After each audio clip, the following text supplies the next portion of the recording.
So I've been seeing a bunch of TikToks about dating and just going on TikTok to find a date because, well, all the dating apps are just straight garbage. Especially for women in their 50s.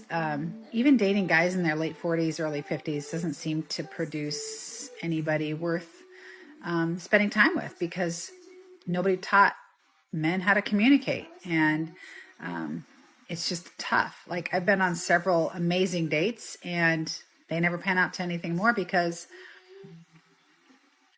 it seems that the dating apps just give you this fake feeling of there's always something or someone better.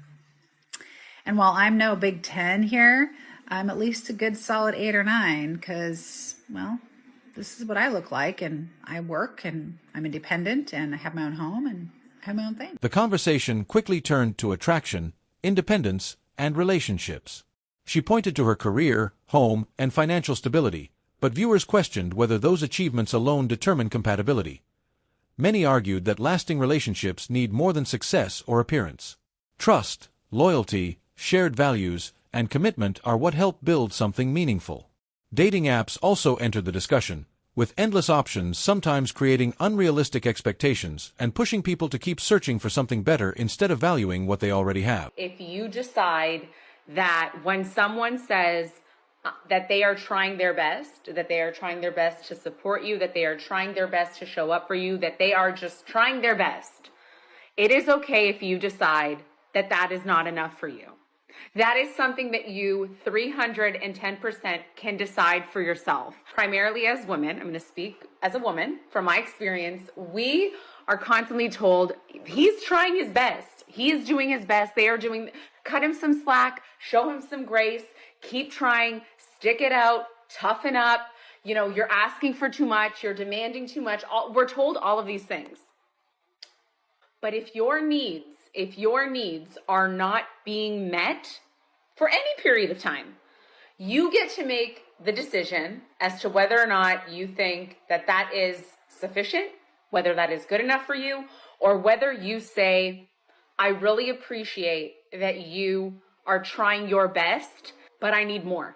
But you can demand more and you are worthy of more. And if someone is just not giving you and not meeting those needs, it is okay, regardless of whether they're trying their best or not. It is okay to say, I appreciate that effort, but I need more. This mindset can create unrealistic expectations on both sides. Strong relationships aren't built on demands or perfection, but through effort, respect, and appreciation. Success and personal growth take time, and a genuine partner understands the work behind them. Lasting relationships also require loyalty, support, and growth together.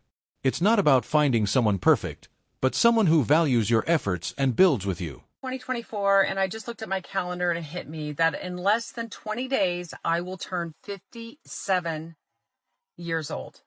And I've recently started sharing more of my not so great dating experiences through my 50s. And some of you have had some not so great comments directed at me. Things like, why do you keep trying? You're too old. Let me give you my philosophy about why I keep myself in the dating game. I would rather go on 3,000 coffee dates for first dates than settle on the first person who comes along just so I can have somebody I can be with. I've also structured my life in a way that I may be alone, but I am never lonely.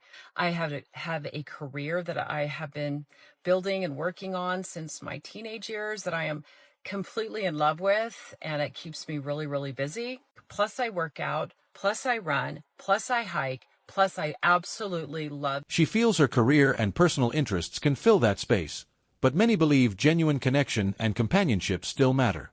Dating later in life often comes down to expectations, choices, and how someone defines happiness. Having more options doesn't guarantee better results. Sometimes, constantly searching only creates unrealistic standards and makes real connections harder to recognize.